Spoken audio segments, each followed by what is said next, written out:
ago, students at Lily B. Clayton Elementary in Fort Worth buried a time capsule under their flagpole. Yeah, and the current students dug it up today as part of the school's 100-year celebration. Here's Kevin Reese. Lily B. Clayton Elementary, first called Mistletoe Heights, opened on this Fort Worth corner 100 years ago. And for the last 30 years, a time capsule has been buried next to the flagpole. We are very excited to see what we have in here.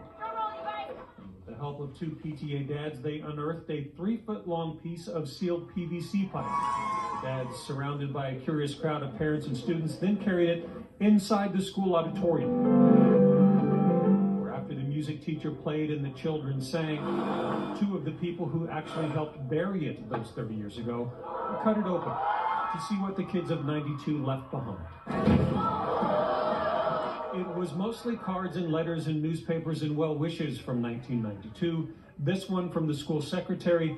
She'd just gotten a fancy new computer. We have a Tandy 2500 XL2 that will eventually be used to do all of the procedures having to do with reports, memos, mail, work orders, etc. But in all the messages, this one stood out. It is my hope that in 2022, all races will have learned to tap their reservoirs of passion to realize the importance of getting along with each other and living in peace and harmony.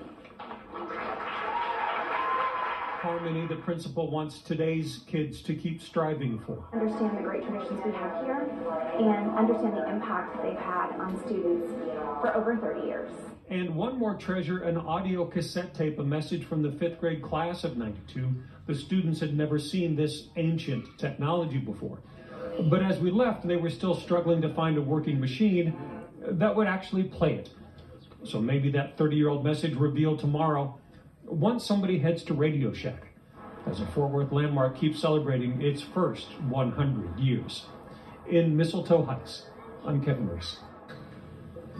And much to my delight, our WFAA connection is the woman who's running the camera right now, Brenna, whose main name is Stewart. Brenna Stewart was in 3rd grade there at Lily B. Clayton Elementary in Fort Worth when they buried the time capsule. She still remembers that day. Wow, that's pretty cool. Yeah, that's pretty cool. Shout out to Brenna. I can imagine those kids like looking at that audio cassette going, what do you even do with it? Yeah. You put your finger in the hole?